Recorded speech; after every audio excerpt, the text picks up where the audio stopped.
欢迎收看今天的仇恨边缘。大家好，我是海翔。在今天的节目当中，为大家介绍的这个单位呢，叫做美亚扶邻社 Asian Inc。大家对这个单位可能不是那么熟悉，他们在这个疫情前、疫情中跟疫情后各扮演什么样的一个角色呢？在今天的节目现场呢，我们为大家邀请到是美亚扶邻社2位嘉宾哦。第一位就是他们这个总裁贺国生喇嘛来到我们节目当中，第二位呢就是他们这个 Stop the Hate Program 的 Manager Kimberly 来到我们节目，一块欢迎他们2位。Hello, thank you guys joining us our show. Thank you. Yeah. Thank you for having us. Yeah, 谢谢你们。你会说一点中文，对不对？一点。As I know, the Asian Inc. have been serving the community for 53 years, 53年了。So could you tell us a little bit about the background, the mission of the Asian Inc.? Absolutely. Asian Inc. was founded back in 1971 by Harold Yee with the idea that Asian Americans had a material right to wealth and economic growth in this country. So there are a lot of barriers that existed then and still exist today to achieving business ownership, home ownership, and achieving your fair share of the American economy. So Asian Inc. was founded on the idea that we need to lower those barriers, we need to create opportunity, and we need to make sure that Asian Americans and other socioeconomically disadvantaged communities have what they need to be able to succeed in this country and to achieve their American dream. So how long have you been working for the Asian Inc.? I believe not 53 years. It hasn't been 53 years. I look like I've been there for 53 years, but it's been a decade for me. I started in 2014. I worked for a member of Congress before and had the opportunity to work with an Asian American-oriented nonprofit here in San Francisco, and Asian Inc. spoke to my family's history, my family's reason for existence, and so started in 2014 and became president on January 1st, 2020. And of course, 2 months into 2020, our world was turned upside down. Yes. And so that has been the challenge of my tenure with Asian Inc. is how you deliver services, how you deliver on a mission when you have not just the pandemic of COVID-19, but also the pandemic of anti-Asian hate and discrimination and violence. That is really the challenge that plagues not just our organization, but families, businesses, and the people of this country, Asian American and non-Asian American alike. Yes. How about you, Kimberly? 可以介绍一下你自己吗？你自己本身在这个 Asian Inc. 从事哪方面的一些工作呢？ Yeah, so I've been in the Asian American nonprofit space here in the San Francisco Bay Area region for quite some time now. And Asian Inc.'s mission really spoke to me, right? To really help out the community. And I think this project has been so fun for me working on the Stop the Hate project because I see the impact that I make in the community, right? So this is one of the programs that you have. So in the past few years, what role did Asian Inc. play in the Stop AAPI Hate movement? Asian Inc. focused on how we can deliver to Asian American-owned businesses because those businesses were not just facing closure because of the shelter-in-place orders, but also they became targets of discrimination.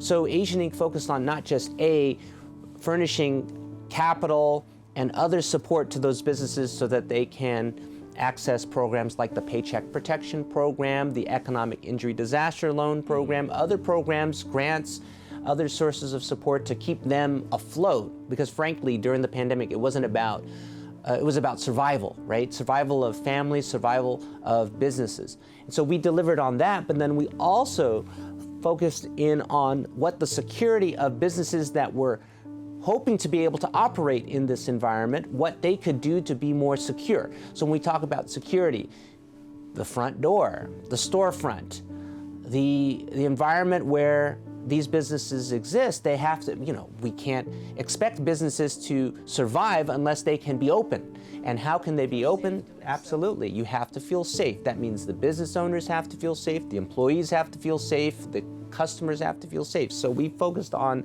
the kind of support that we can provide in terms of security. Hate has an economic impact. So going forward, Asian Inc. is going to try to quantify that impact. In other words, when you have hate and violence towards these businesses and towards the business owners and towards employees and towards communities, how much money does that cost I see. the American economy? That is what we're committed to trying to quantify going forward.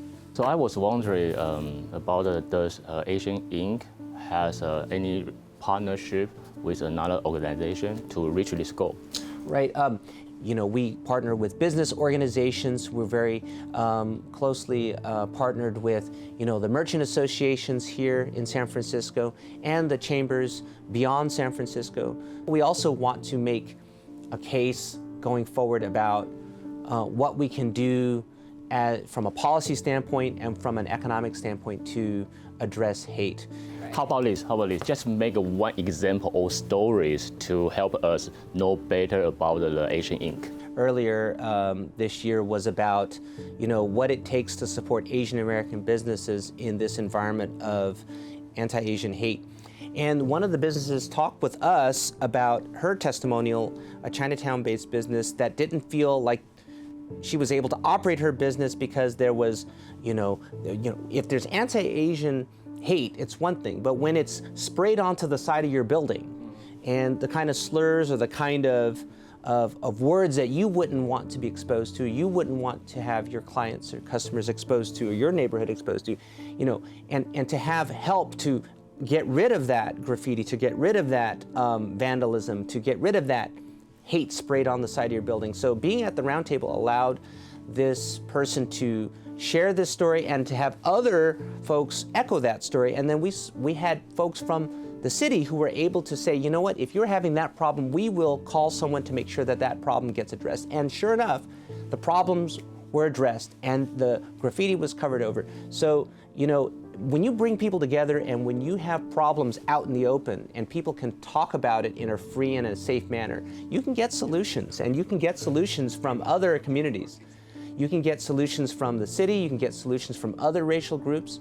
And so we're happy to facilitate those conversations and to bring those conversations in the open so people can say, I have instances of hate or violence plaguing my business or my storefront or my community, and we can get people to clean that up. 所以真的是时间的关系，我们这一集先聊到这边哈，待会还有更多的故事跟大家分享。Thank you so much. OK， 好，那我们下回节目再见。